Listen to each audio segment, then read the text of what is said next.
I am Daniel Lucas, and welcome to Book 101 Review. Book 101 is all about the books that I read for the last 40 years, and today I have my special guest. He's the author of the book Saigon Siren, no other than Mr. Antonio Iannella. So, Mr. Antonio, can you introduce yourself? Sure, sure. Yes, my name is Antonio Iannella. I live in Melbourne, Australia, and I'm 54 years old. And I've just recently published my first debut book, Saigon Siren, which is a memoir. It's called Saigon Siren, Memoir of a Stroke Recovery. I've been an artist most of my life, mainly making music, but I had my stroke 15 years ago, and through my recovery over the last so many years, I've been working on my book, and I finally got it finished recently. Yes. So, Mr. Antonio, can you describe the moment you realize you're having a stroke? Yeah, sure. I'm going to just show you the book cover right before I get into that. So that's the cover. It's a self-portrait that I designed, which I guess kind of reflects the whole story and the one eye, because I have trouble with my eye, one ear, and all those kind of things. So so it happened in 2009. I was on a family holiday with my three young daughters and their mother, and we were in Vietnam. And it was we're there for about 10 days. And on the ninth day, day before departure, we were on a trip just out of Saigon, or Ho Chi Minh City is what it's called now. But we were about an hour and a half out of that city, and we were about to enter into underground war tunnels that was built during the war in the 60s. And I just started to feel weak. And the first thing I felt was when we arrived, I felt a tingle on my palms and my ears rumbled. It was really strange, but I didn't really think much of it. When I stepped off the bus, we entered into the grounds through the gates, and we were just about to enter into the underground tunnels. And I just began to feel weak, and then I collapsed, and I lost complete control, like everything, vision, hearing, speech. Soon after speech, my body turned to jelly. They had to drag me. There was a couple of men there that helped the situation, and they had to drag me because I couldn't. I was so heavy from just a dead weight that I couldn't move or help. And they dragged me onto the bus and then to a clinic, and then from the clinic into an ambulance, and we just flew to Saigon. And that's why the book's called Saigon Siren, is because from that ambulance ride to the city, it was Saigon and Siren. It was just charging. The ambulance was just charging through the streets, like dodging and weaving and breaking and skidding. And my daughters were in the back with me and their mum. And then went into intensive care. That's when they told me I had a stroke, and I was just clinging on to life for about 5 days in intensive care. It needed a breathing apparatus. They had to suck the phlegm out of my throat. I had lost all bodily function, and then just slowly started regaining some movement in my right hand, then my left foot or left hand, and things like that. And then they moved me out of the intensive care unit into a ward. And then once I was stable enough, a rescue flight home to Melbourne, Australia was organised with a doctor and a nurse, and they got me home, and that's when my rehabilitation began. And it took about close to 3 months for me to walk again, and I walked out of hospital after 3 months. And that was really just the beginning of the journey. Then it was just adjusting to a life and disability and weakness to this hand, and balance and mobility and hearing damage and all sorts of things. But I made a strong recovery. Yes. So, how did the stroke impact your physical abilities? Initially, I was paralysed, neck down. That was where it began. And then over the course of all the rehabilitation, I had to learn how to sit up. We spent like a couple of weeks with the physio just moving my body from side to side as she would sit behind me and just help me move. And I had to sort of rebuild the muscles through my core strength. And then, so 2 weeks of sitting up, 2 weeks of standing, and then, a month of walking. And then from all that therapy and rehabilitation and occupational therapy and hydrotherapy, all those things, it got back to walking pretty confidently. I have about 75% loss of use of this hand. There are things I struggle with, like staircases I avoid, but I look after myself. I go out walking all the time. I drive. I live independently. I make music. I write. I have a recording studio. So I've reestablished my life again. How long was your recovery process, and what were some of your biggest challenges? Daniel, I think, for me personally, I can only speak from my own personal account. I don't feel like I've ever come out of recovery because I'm 15 years down the track now. And sure, the first 12 months was very intensive therapy. At the beginning, it was daily, and then after a year was twice a week, and then it sort of scaled down. But now, 15 years on, I'm still doing therapy. I'm still seeing a physiotherapist. I'm still doing exercises. I've just adopted it to my life as a permanent thing. And I won't say I would call it recovery, but it's just a lifestyle that enables me to function better. And, there's little things I might say to my physio. I want to be able to walk better and go hiking, because when I go out into the somewhere it's uneven or into the forest, I get really tired because all the uneven surfaces. I want to work on that. So we'll spend, a couple of months working on fine tuning all those little details, and they would find the muscles that would help with my balance. And so it's a constant work in progress. How did the stroke affect your daily life and routines? It desecrated. Literally, after my stroke, everything I had known was gone. I had to literally rebuild my whole life again. I wasn't working as a musician at the time. I had a job. I had a family. I had responsibilities that adults have, a career, and that just all come to a stop. So I had to literally look at all those things and then work out, what can I do that gives my life some kind of purpose and some kind of satisfaction and making it fulfilling? And I literally just turned back to making music again and writing and then writing. So, yeah, it literally. Sorry, go on, Danny. Did the stroke change your outlook on life? Yeah, it did. Absolutely, it did. First of all, some of the first things it did was it was so frightening because, when you live, when it happened, I was 38 years old, 38 years of a life that you've built and developed and worked towards. That's all of a sudden gone. So now your mindset changes, and there's a few different mindsets you can adopt. But for me, I began to go, okay, all right, this has happened. It didn't happen straight away, but after a few months of working towards walking and getting healthy again, I started to adopt more of a mindset. Okay, what can I do? I'm not going to start looking at what I can't do anymore, because that's not going to serve me.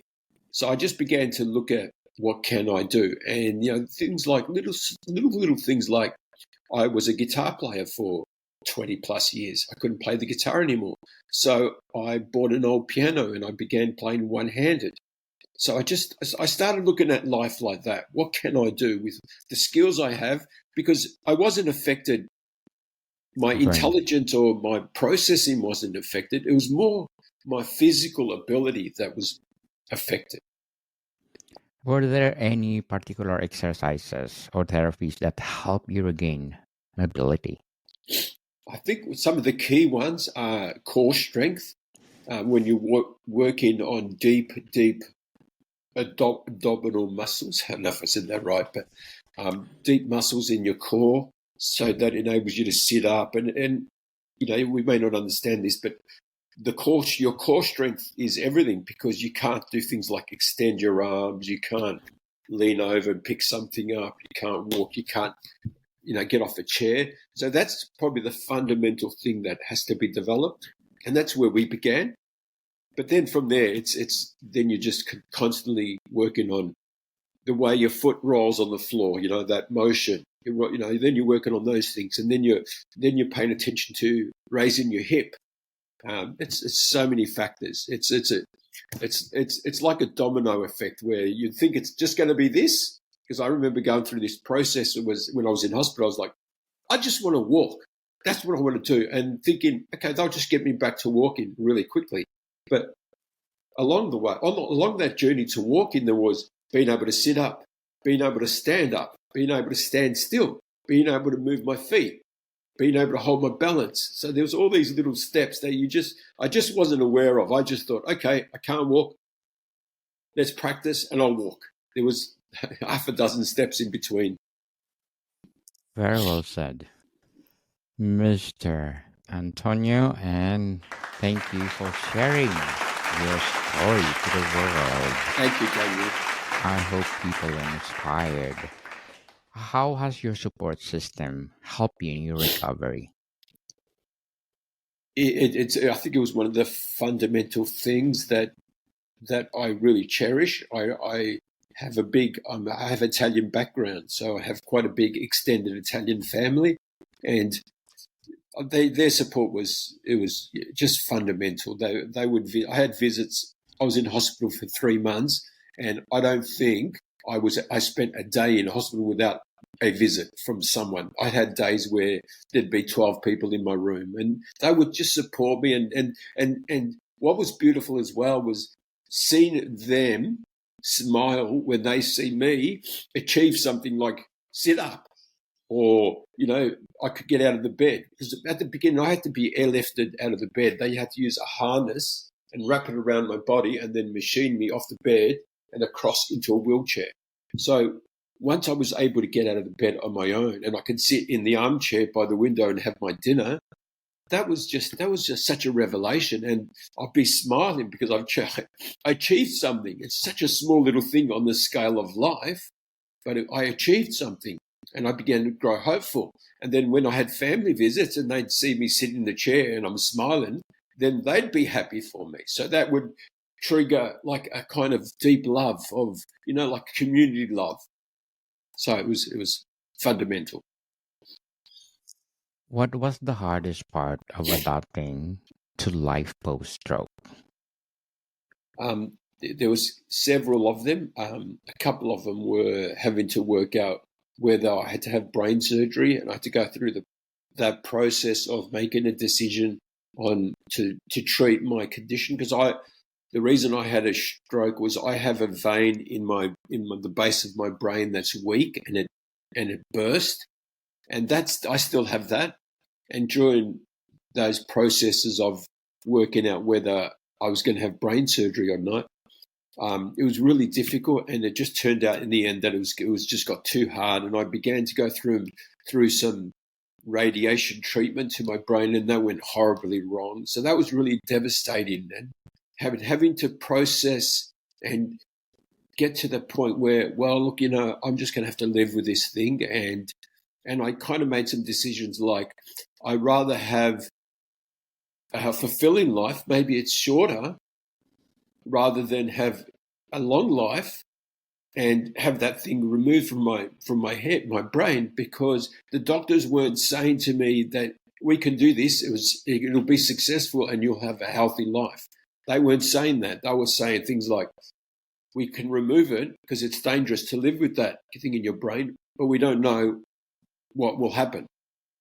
So after a couple of treatments, it didn't work out very well. So I just pulled the pin on the treatment and thought, and I just had to make that decision. I said, what do I want to do? Do I want to live a life that's just continuously filled with difficulties because I removed that thing from my brain, but now I can't, I can't swallow, I can't eat, or I can't walk, or I can't see. So I just made that decision to make the most of what I have rather than, being caught up on the statistics of my condition. Definitely. Definitely, and we are proud of you. Moved Thank you. around, Daniel. So, Thank you, have you Daniel. found any new hobbies or passions during your recovery? Yeah. That's been the gift, Daniel. The gift of life, and it's a strange phenomenon when something like this happens to you. For me, I kind of went, yeah, I don't have to do that anymore. I don't have to be part of the normality of life and society. I've had this thing happen to me, and this is an opportunity for me to focus on what I want to do, regardless of the responsibilities and the social norms of what is expected from a human being. So because I was released from that, I was able to get into creativity, and I got into making more music. I started playing the piano. I built a recording studio, which I've always wanted to do my whole life, is have my own recording studio. And stroke was the catalyst that gave me that. I've always wanted to write a book. So, I I spent a lot of years writing my book. While I was writing the book, I just spent a lot of time on to create some artwork for the book. So I just got into there and I kind of looked at how I look, and I created this artwork. And whatever happens from here on is irrelevant, because it's been such a beautiful journey that I'm just so proud of being able to have the opportunity to do these things. Because if I had made a full recovery from after my stroke, I probably would have gone back to my previous life. So because I didn't, it was kind of like a reward. I know it sounds a bit strange, but it was like, okay, sometimes I make this joke that, like, the greater being has said to me, okay, listen, this has happened to you. It's horrible, but you have an opportunity to make the best out of this. You can either do that, try and rediscover yourself, or you can be a victim. And the universe doesn't reward the victim mentality. So I just adopted that mentality. They're like, this is a gift. Yes, you have a second chance to make your Yeah, life better yeah, and best yes. and excellent. What advice would you give to someone who's just beginning their recovery journey? Yeah, I would say, through because of my own experience, I would say that to really find something that you can do for yourself that you enjoy and that makes you feel alive. And and this thing, it could be anything. It doesn't have to be music. It doesn't have to be writing. It might be cooking. It might be coloring in. And when you're doing this thing, you're completely in the moment. You're not thinking about, I have a disability. I can't walk. You're not thinking about those things, because you're escaping those things by being exactly in the moment of engrossed in the purpose of what you're doing. And it's fulfilling. And then that's going to give you that opportunity to grow as a human being. So finding your purpose, whatever that is. Yes, finding your purpose, people, and live to the fullest, as That's it. they say. So, are there any activities you should use to enjoy that they are now more challenging? Activities, I think for anyone and everyone, some of the activities we should adopt are things like um, being in nature, being physically active, like, walking, or even if you like exercise. I mean, I love to exercise because it makes me feel good. So adopting some kind of exercise to your lifestyle. And, as I said, it might be walking, it might be going to the gym. Everyone has a different interpretation. Um, Socializing, being amongst family and friends, the people you care about, giving back to the community, learning about nutrition and making delicious meals that are not only tasty but nutrient dense, and they fulfill you and they give you strength, and they give you vitality and energy, and that leads to you wanting to exercise more, and then wanting to walk more, and then that means you're going to sleep better because you're tired, and then when you sleep better, you feel better the next day. And it's just this whole holistic approach to life. Is I call them the 1%ers, Daniel. Like, if you do 1% of all these little things like nutrition, exercise, sleep, socialize, drink water, all these little 1%ers, after a bit of time, 1%ers of one this, one that, one that, they equate to 20%. And let's face it, everyone could do with a 20% improvement to their life. Yes, I agree. So, how have you managed your emotional changes such as anxiety or depression Yeah. after the stroke? Good question, Tanya, because it doesn't often get spoken about when you go through some kind of trauma. I did go through some pretty serious depression and anxiety about a year and a half to 2 years after my stroke, because it mainly began when I moved into this house and began living on my own, where I wasn't living with family who were kind of looking after me. And once I was alone, that's when the gravity of everything began to hit, that I was discovering that how many things I couldn't do anymore, and like how difficult it was to simple things like drain boiling water out of a pot of pasta, because you need two hands for that. Well, you can do it with one hand, but it's kind of dangerous. Just little things like that, or carrying a heavy load of laundry and trying to hang towels over a clothesline, and I was beginning to face a lot of these hurdles, the emotional changes, the fact that I wasn't part of society anymore, and the depression hit pretty hard, and it took me a couple of years to really break through it. Anxiety as well is causing a lot of anxiety, and I saw counselors and psychologists, and and I have managed it very well since. But I still do go through some difficult times, but now I'm a bit better at managing it, and I still have a little bit of anxiety, but I use meditation to relax. I go out in nature, I go for walks, I spend time with my dog or my daughters, and it's an ongoing progress. But it's something that's for people who go through some kind of trauma, it's always there, it's always lingering. Yes. What lifestyle changes do you make to reduce the risk of another stroke? I because I had a stroke that wasn't due to my health. I don't fall into that criteria. Like, there's many strokes where people have them because of lifestyle. For example, an unhealthy lifestyle might lead to high blood pressure, high cholesterol. That could increase your risk of having a stroke. So those people would have to monitor those things. But I found when I had my stroke, when I was rushed into hospital, they were checking all my vitals, and they're like, your blood pressure is perfect, your health is perfect.